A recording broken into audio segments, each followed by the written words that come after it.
What is up, guys? In today's video, I'm going to be going over several tips around extracting in Fortnite Chapter 7 Season 3. As always, if you guys do enjoy this video, find it helpful, informative, or interesting, remember to give it a like, subscribe if you would like to see more. Comment down below what you think of the extraction mechanic, and if you guys would like to use my code in the shop when getting anything, it is EvolveJake, just like my channel name is, and it is underneath the webcam at all times. And the first thing I want to touch on is that even if you don't really care about these sprite extractions, the extractions themselves are still going to be a big part of how you play this season because they kind of dictate where people will go. When someone calls in an extraction, everybody in the area is going to be alerted and then probably come running or, maybe go the other way if they just want to entirely avoid conflict. But even if you completely don't care about the sprites, this is going to be a way for you to find people and get in fights. And then also knowing that a lot of people are going to come to this area and try to third party is going to really change how it plays. And that is the biggest piece of advice or information, is just expect other players to come and fight here, because the range you can see the alarm going off and you can hear it is quite large. But you can even open your map and just see the little green indicator if the box is there. And so a lot of people will be flocking to this area. And so if you are in this area or you're trying to fight around the extraction, don't get too tunnel visioned on just one player or looking for the person that's like trying to extract, because as I said, this will often create really chaotic kind of like chain third party fights. And so if you're way too focused on one person, or you're just focused on trying to prevent somebody from extracting, you're probably going to be leaving yourself very vulnerable to the other players. And this is something you can somewhat abuse yourself. You can just call this in, even if you don't really care to extract, but you can just call it in, and this will probably trigger other players in the area to try to come over here and prevent you from extracting, because they probably think you got something decent. And one thing I was doing like somewhat early on in this season that can be really bad is sitting on like the outskirts of the extraction area looking for the person who's trying to extract. But what can happen often here if you're doing this, if you're just kind of like sitting on the outskirts of the area, especially if your back is to the more populated side of zone, or like the area where more people are likely to be coming from, it's just pretty likely the people coming to third party end up coming from behind you, and then you get shot in the back. And even if you don't get straight up eliminated that way, that's not how you would like the fight to go. So don't just like stand on the edge looking for the person extracting, looking at the case itself, because a lot of times that's going to be, an example of you tunnel visioning on that one thing. And playing around these third parties and playing around the chaos when it comes to extraction will be a pretty big deal, unless you just avoid these fights entirely. If you hate this and you don't like the chaos and you think it's not worth trying to, eliminate some of the better players and probably get better timing on some of the more aggressive players in the lobby, you could just avoid these areas and avoid these fights entirely. But I do think it is worth trying to take part in them if possible, especially if the chaos has kind of died down and there's just one person remaining.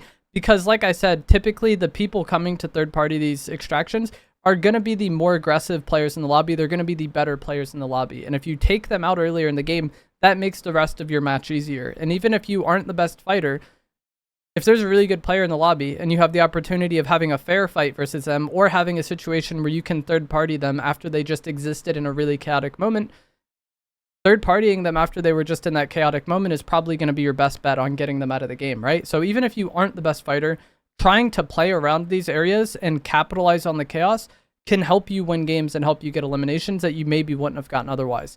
The same just kind of like basic, always general third party tips apply in these situations though. After you fight somebody, your number one priority should be getting to safety and finding incoming enemies and like reloading and healing. One thing that a lot of people really struggle with in Battle Royale is they win a fight and then they're immediately looking at the enemy's loot and they're kind of picking through there.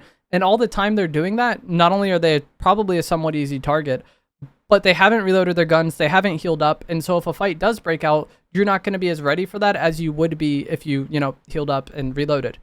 If you eliminated somebody, their loot probably isn't going anywhere. And so just getting away, healing, and then maybe coming back for that better loot is something that can help you a lot. And just knowing what you can benefit from is also something that helps you a lot. If you, let's say, for example, your favorite weapons this season are the striker pump and the ranger pistol, and you have a gold striker pump, but a green ranger pistol. All you really need to be concerned about with that player's loot at that point is pistols. Like mobility is nice, heals are nice, sure. But the main thing you need to be like looking at and thinking about is just like, does this person have a higher rarity pistol than me? Yes, no. Okay, you go from there. But always after you finish fighting, your main priority should be healing and reloading and getting to safety and not just looting. And as I said, lots of players are going to be flocking to these areas, so you need to be more mindful of looking around you and figuring out what's going on, especially this season with visual audio being nerfed. You need to be more aware of your surroundings, and just looking at the ground and trying to pick through loot is something that's going to leave you very vulnerable to those third parties. And then the same goes with sprites. I know a lot of people, they want to extract the good sprites, and you know, if you just eliminated somebody, looking at what sprites they have might be a big priority to you. But again, you don't need to really think about it. Like, is it gold? Is it gummy? Is it one of the rare ones I don't have yet? That's all that really needs to be thought about. If it's clearly a water sprite, you don't really need to look at it that long or think about it that much, right? And just that little mindset shift of what your priority is after you get an elimination or after you finish a fight is super important. And also, you may need to just spam and overuse mobility to completely leave the area, because there are so many people that flock to these. If you just got a fight done, but you know there's more people in the area, sure, healing would be nice, but oftentimes you're not going to be able to. So just like full escaping and getting away, or capitalizing on the chaos of other people fighting and getting away and healing and maybe coming back, can also be something that's really helpful. So you're going to want to have mobility if you're going to be fighting at these areas for sure. Like the overdrive grenades are going to be your best bet. The slider boots are nice for traveling around the map, but they're not that good at like getting away from a fight if an enemy is actually trying to chase you, because the person with overdrive grenades will be able to easily keep pace for you. So if you're lacking on mobility, you probably don't want to try to fight at these areas unless you're just willing to flip the game. If you're like, my loot stinks, maybe I'll get lucky here. Okay. But, you know, it's a decent risk to do so. And then also fast heals are really going to help in these situations. There aren't many fast heals in the loot pool right now, but fish are in the loot pool, and it's actually really easy to fish this season because the Chaos Exploder AR is very common. And so having shield fish or having slurp fish will also give you a huge advantage in these chaotic third-party moments. When someone does call in an extraction, it takes 55 seconds for the case to drop in. And once it lands, it takes 70 seconds to leave if no one puts something in. And you can see once the case is landed, there's a green like circle or diamond around it showing the progress and showing how much is left. And once someone puts a sprite in, the timer remaining runs out much faster. So if you are going to push an extractor and the time is still ticking down kind of slow, you can know that no one has put anything in it yet, which means they likely are still in the area, or they're going to be making their way to it at some point if they were actually trying to extract. And I've had times where I really only cared about getting the elimination, and instead of having constant vision on the case, I just kind of waited and then tried to notice when the difference in the timer was going down. Like once they put it in, it takes a good amount of it off. And so you can know at that point they're right on the case, and you can, you know, maybe shockwave on them or play accordingly.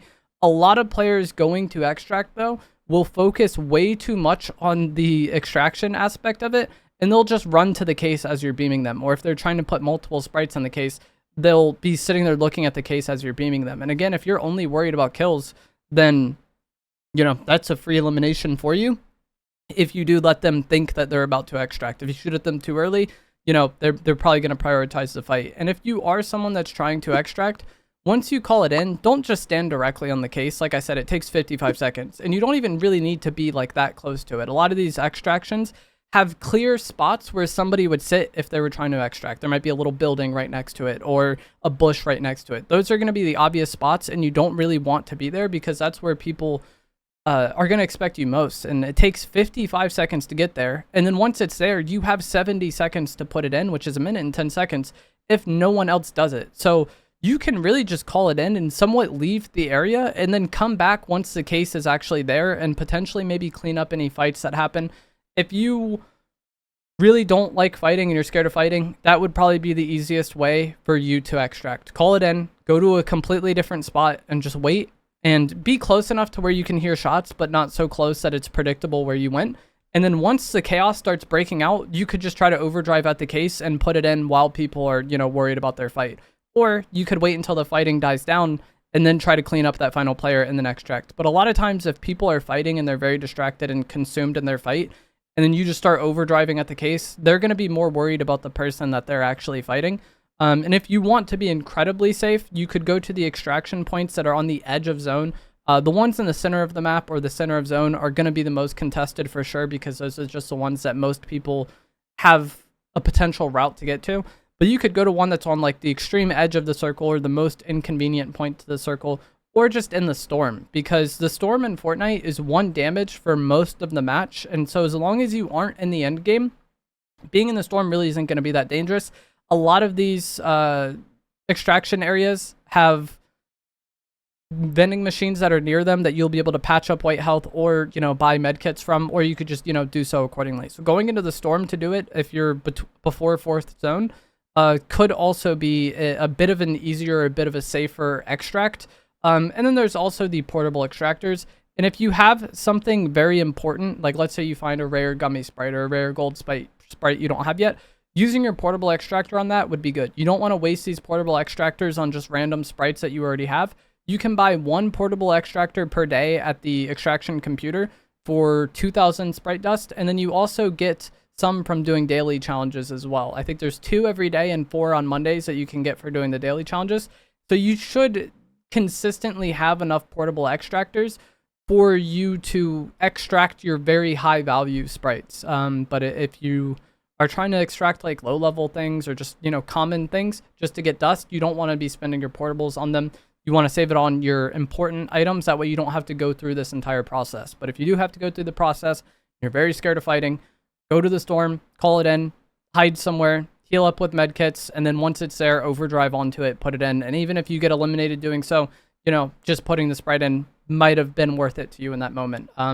But playing around this chaos and playing around the third parties is something that is going to be somewhat make or break this season, unless you just, like I said, unless you avoid those conflicts entirely. And then at that point, you're probably having pretty slow-paced games, and you're letting the better players exist to the end game, probably, or at least the most proactive players.